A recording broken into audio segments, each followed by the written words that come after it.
We're often told to get better at our finances, be better with your money, do better when it comes to money. But what does that really mean? What's good? What's bad? What's average?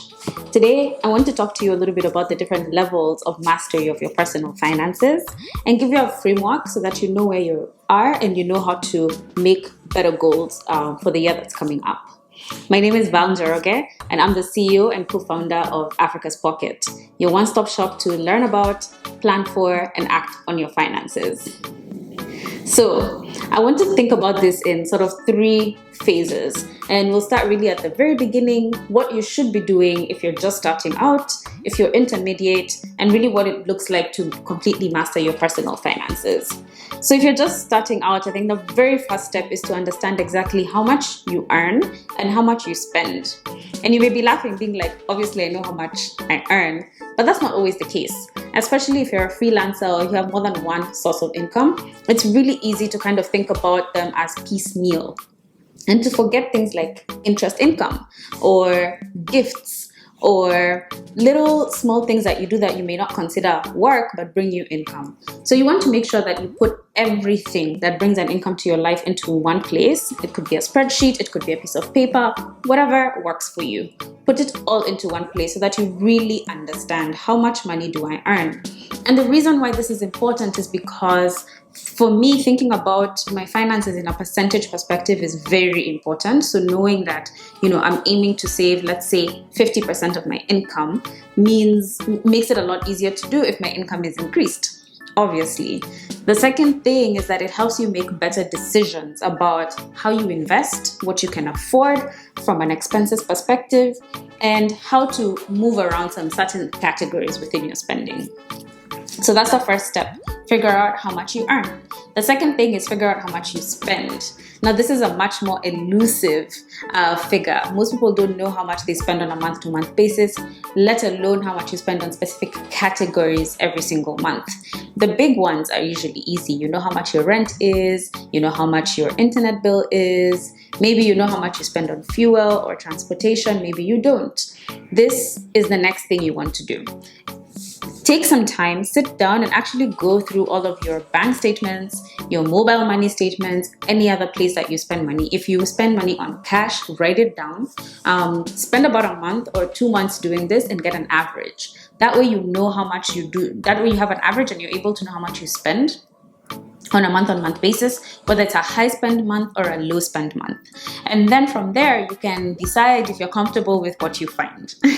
When I did this exercise, I found that I was spending 2,500 Kenyan shillings, $25 a month on M-Pesa transaction fees. That's 30,000 a year. And that is insane. So the other tip or hack that I want to give you is when you're at this beginner level, multiply everything by 12. Look at it annually, because something may seem really small every month, but the minute you make it an annual amount, and especially if you spend it every single month, then you come up with these lump sums that then allow you to do things that you never thought you could do. In my case, that 30,000 is equivalent to a local trip. So I decided I'm gonna cut my M-Pesa spending in half and use whatever I save to go on holiday every year. So there's a quick example of what you can do if you're really at the beginner level. Now, so getting into the next phase, let's call this sort of intermediate or, on the rise. So here, where you want to be is that you want to have no bad debt. And we've described bad debt in a lot of our videos, and I'll link a couple of them up here above. And what you want here is really to make sure that you're not paying anybody for something you've already consumed or for an item that doesn't generate income for you. So if you, took a loan to pay for your wedding or go on holiday or buy a couch, you want to make sure that you're out of that kind of debt. And then the other thing that you really want to be doing here is beefing up your emergency fund. Now, here's another thing that I talk about over and over and over again, but I cannot emphasize how important emergency funds are. So I'll link a video here as well on emergency funds so you can check out how much you should be putting away, how to put it away, where to invest it. And we talk about this extensively in our premium program, Your Roadmap to Wealth, where we even give you examples of where to invest your emergency fund. So With the emergency fund, we say that you should have a minimum of 3 months of your expenses, your bare minimum expenses saved up. But my personal recommendation is go up to a year. And the reason why going up to a year is really useful is because it gives you not just a little pool of money that you can use when something bad happens, but it also gives you flexibility to get yourself out of situations you're not interested in being in. So let's say that you have a job and they're not paying you monthly, or they're not paying you on time. Having an emergency fund means you can actually quit your job without having another job lined up and be able to survive for a couple of months as you look for something that actually fits with your passions. This is a level of freedom and flexibility that is difficult to achieve if you don't have a safety net of some sort. So at this level, you have no bad debt and you have a fully paid up emergency fund of at least 3 months, but closer to a year. And then we now get into, getting into that boss level. Now, for me, this next level is really about knowing what's in the future. It's really about being able to predict what your life is going to look like, being very clear about your goals, and having a very clear path to reaching them.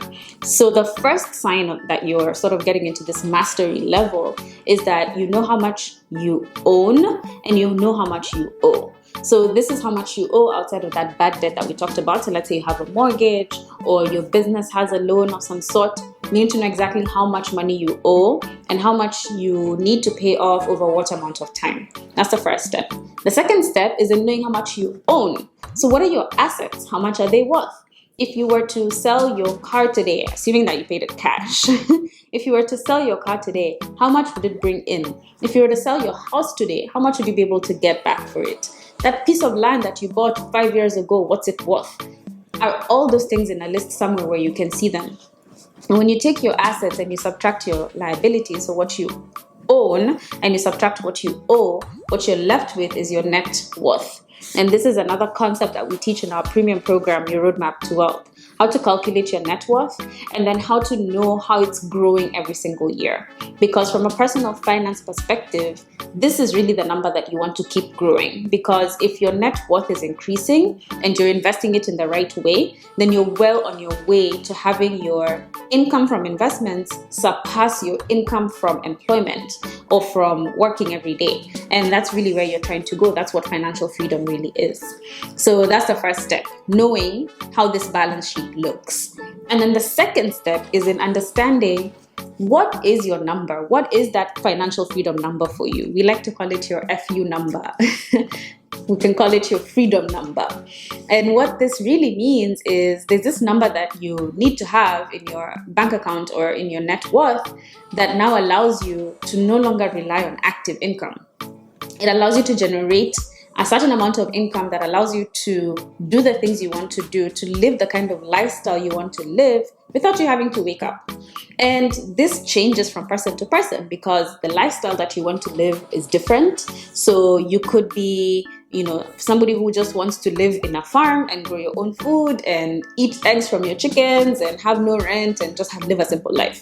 Or you could be somebody who wants to jet set every single month or year. Those two lifestyles are very different, and so your financial freedom number is going to be different. And what we do in our premium program, Your Roadmap to Wealth, is we teach you how to calculate this number and then to make a plan to get there. So that's the next level, is in now understanding, when am I going to reach this number and how am I going to get there? What investments am I going to make? What am I going to invest in next year? What about the year after that? What about 3 years from now? What rate of return do I need to be able to reach that number in a certain amount of time? And that's the plan that we really help you make. And this is really another level of freedom. You know exactly why you're working. You know exactly what kind of opportunities to look for. So you're not evaluating thousands and thousands of investment opportunities. You're not considering everything that comes your way. You're not confused about what's right for you and what's not right for you. You know exactly what fits into your criteria. And you're working every day towards that financial freedom number. And then the final level of this is that all of this happens automatically. So you know how much you need to invest every month. You know the rate of return that you need to get, and you know how long you need to do this for. Now, the final level is that this happens without you having to wake up. without you having to do anything, without you having to call anybody. It's automated. And this is amazing. I have done it for some of my investments. I've done it for some of my expenses. And it's really nice to be able to just be confident that the investment is going to get made. You know, these are things like, you know, that every month a certain amount is going into your pension fund, or every month a certain amount is going into investing for your child's education in the future, or your future house down payment. You know that every month it's going and it's getting invested, and so it's growing. That is really, for me, where we should all be aiming to go.